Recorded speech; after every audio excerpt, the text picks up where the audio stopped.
स्वागत है आपका अदाई व्लॉग्स में। यहाँ हम चर्चा करते हैं मानसिक स्वास्थ्य के बारे में। हमने पिछले एपिसोड में बात करी साइक्लोथाइमिया को कैसे पहचानते हैं।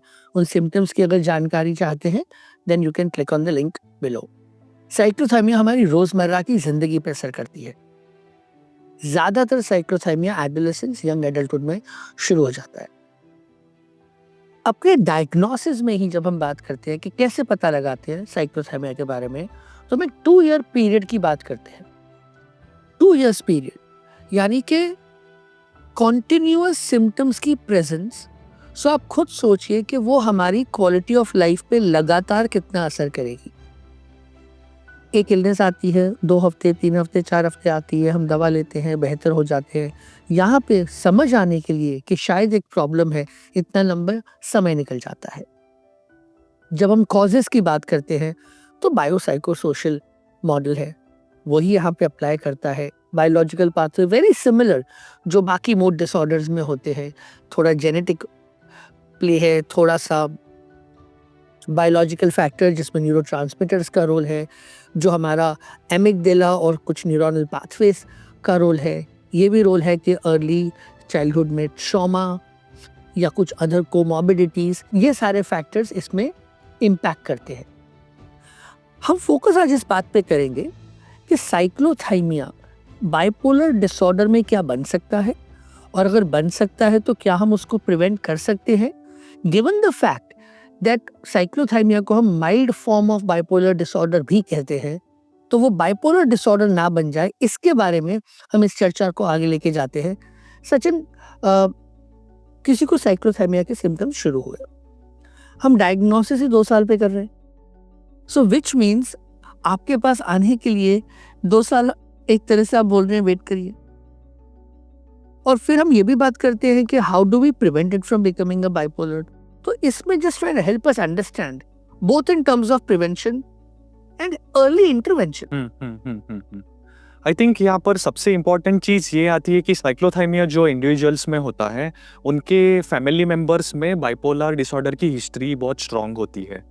सो एक ये टेंडेंसी की तरफ हमें ध्यान देना पड़ता है कि जो मूड फ्लक्चुएशंस हमें बच्चे में दिख रहे हैं, क्या ये चीज़ इतने समय के लिए रहेगी कि वो प्रॉब्लमेटिक बन रही है, एंड क्या एक टेंडेंसी है कि वो आगे जाकर बाइपोलर डिसऑर्डर में कन्वर्ट हो जाएगी।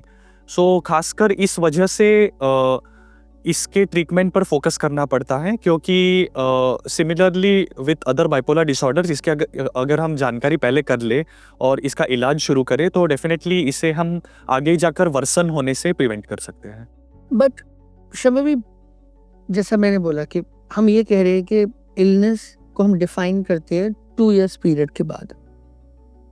सो माने कोई आपके पास 3-4 महीने का फेज लेके आते हैं और आपको बताते हैं कि मुझे सिम्टम्स आ रहे हैं, ये कुछ ऐसे तरह से सिम्टम्स आते हैं जो शॉर्ट फेजेस ऑफ हाइपोमेनिया या माइल्ड फॉर्म ऑफ डिप्रेशन, और मेरी क्वालिटी ऑफ लाइफ पे असर हो रहा है। When will you intervene? Intervening earlier is important, but we also need to understand कि diagnosis भी बनना चाहिए।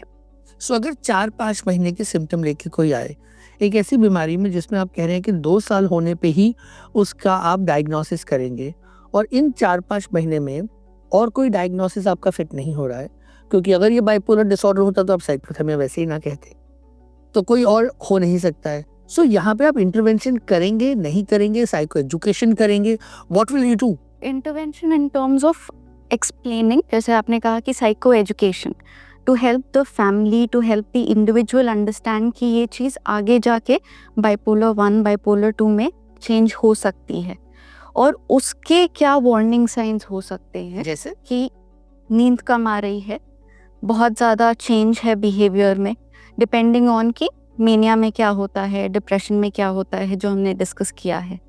तो अगर वो सिम्टम्स हमें बढ़ते हुए दिखाई दे रहे हैं, then that is the time that you will start to intervene.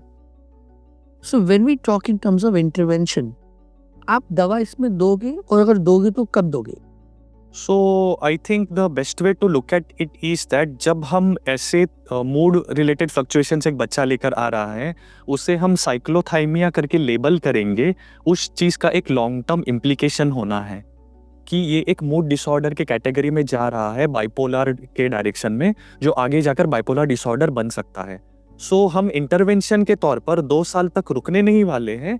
हम मूड फ्लक्चुएशन जो हो रहे हैं उस चीज़ का इलाज करने ही वाले हैं, लेकिन उसके बावजूद और जैसे समय जाएगा वैसे उसकी टेंडेंसीज अगर कंटिन्यू होती रहेंगी, सो 2 साल का समय दिया गया है, जिसके बाद एक वो डायग्नोसिस हम डिसाइड करेंगे कि ओके ये चीज़ साइक्लोथाइमिया बन गई है और इसे हमें एक प्रिवेंटिव एस्पेक्ट की तरफ से ध्यान देना पड़ना ज़रूरी है, क्योंकि वो बाइपोलर डिसऑर्डर अभी लागू हो गया। सो 2 हिस्से गिनते हैं। एक हिस्सा हुआ कि हमें पता है कि इनको साइक्लोथाइमिया है, आगे चल के बाइपोलर ना हो उसके लिए हमने साइको एजुकेशन किया, हमने लाइफस्टाइल की बात करी, हमने कोपिंग स्किल्स की बात करी, हमने trigger, stress management, interpersonal relationships इसकी बात करी, हमने फैमिली इंटरवेंशन में सपोर्ट करा। तो जो भी हमारे साइको सोशल एस्पेक्ट्स हैं उसमें हमने इंटरवीन किया, जिससे कि जो ट्रिगर हो सकते हैं सिम्टम्स के प्रेसिपिटेशन के, एपिसोड्स के प्रेसिपिटेशन के, उसको हम कम कर रहे हैं।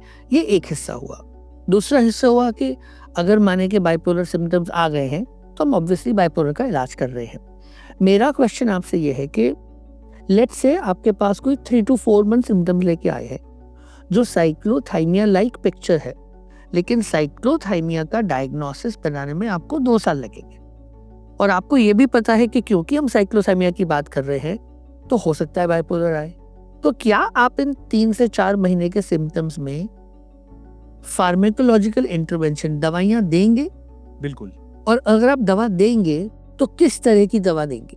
सो हम इंटरवेंशन कर अगर वो मूड रिलेटेड डिसऑर्डर है वो चीज़ सेटल डाउन हो गई, सो ये हो सकता है कि वो चीज़ को हमने बढ़ने से रोका है, सो उसे हम शायद आगे जाकर साइक्लोथाइमिया कभी लेबल ही ना कर पाए। बहुत सारे व्यक्ति ऐसे भी रहेंगे जो आपके पास आएंगे तभी उनके ऑलरेडी 5-6 सालों से ये तकलीफें चल रही है, जिस वजह से आपको एक क्लैरिटी हो जाएगी कि ओके ये डेफिनेटली एक प्रकार का माइल्ड बाइपोलर डिसऑर्डर के डायरेक्शन में जा रहा है, ये साइक्लोथाइमिया, इसे हम लेबल कर सकते हैं। एंड वेरी लाइकली एक टेंडेंसी होगी कि इसको हम जल्दी इलाज ना करें तो आगे जाकर बाइपोलर डिसऑर्डर बन सकता है।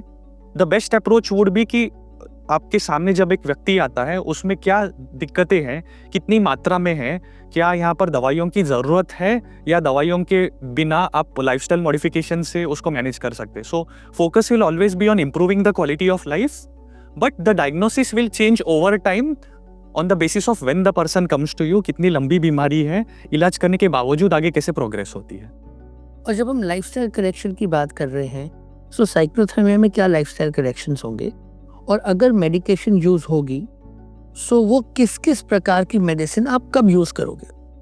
सो जो लाइफस्टाइल की अगर बात करें तो लाइफस्टाइल में sleep is going to be something which is going to be important. So अगर स्लीप कम है तो आप स्लीप रिलेटेड मेडिकेशंस भी यूज करेंगे, राइट? जी। आप स्लीप हाइजीन की बात करेंगे, आप एनकरेज करेंगे to have a good routine, exercise, avoid substances, relaxation, sleep hygiene, but you'll also use medications, right? Besides that, क्योंकि हम दोनों तरह के सिम्टम्स देखते हैं कि डिप्रेसिव सिम्टम्स भी हो सकते हैं और ये भी, तो first instance would be to start with a mood stabiliser so that the fluctuation sort of stabilises. So आपका फर्स्ट ट्रीटमेंट, अगर आप स्लीप एक मिनट के लिए लेट्स से सेटल है और आपको ये मूड फ्लक्चुएशंस आ रहे हैं, तो आप मूड स्टेबलाइजर यूज करेंगे, और आपका गोल ये है कि आप यहाँ पे ही अर्ली इसको सबसाइड कर दें, और आप ना केवल इसको आगे बढ़ने में कंट्रोल कर रहे हैं, but you are also trying to prevent the future bipolar. या ऑल्दो मैं ये कहना चाहूँगा कि अगर ऐसे सिचुएशन आ रहा है कि आपको दवाइयाँ देनी पड़ रही है, it is very likely evolving into something much more than, intensity बढ़ रही है basically, so it might know longer be in the category of cyclothymia, it's probably going in direction of much more intense. What about psychological interventions, Shambhavi? We talked so much about lifestyle and we talked about medications, but psychotherapeutic aspects? So understanding कि किस phase में हैं हम, understanding कि उस phase में क्या क्या स्ट्रेसर्स हैं, उन पे फोकस करके उनको रिड्यूस करना, रिकग्नाइजिंग कि कम्युनिकेशन, फैमिली सपोर्ट कितना है, that plays a huge role in this also. Obviously, like you said, that lifestyle and everything also will come in psychological interventions. And another thing which is important is कि जैसे कि हमने देखा था कि बहुत सारे इंडिविजुअल्स के फैमिली में बाइपोलर डिसऑर्डर के चांसेस रहते चांसेस रहेंगे. So very likely this children will be growing in atmosphere जहाँ पर पेरेंट्स में या सिबलिंग में या किसी में बाइपोलर डिसऑर्डर है.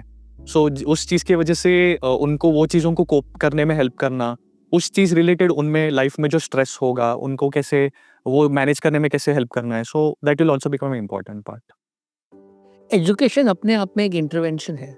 अगर हमें पता चले कि कुछ सिम्टम्स का प्रेजेंस हमारी ज़िंदगी में हो सकता है कि आगे चल के एक बीमारी का स्वरूप ले सकता है, और अगर हम समय अनुसार उस पे एक्शन ले पाएँ, चाहे वो एक्शन मेडिकल सपोर्ट से हो, चाहे वो लाइफस्टाइल इमोशनल सपोर्ट से हो, गाइडेंस एंड काउंसलिंग से हो, ये एस्पेक्ट मुझे लगता है इम्पोर्टेंट है, खास करके जब हम बात करते हैं साइक्लोथाइमिया की. आप सुन रहे हैं अदायु व्लॉग्स. यहाँ पे हम चर्चा करते हैं मानसिक स्वास्थ्य के बारे में.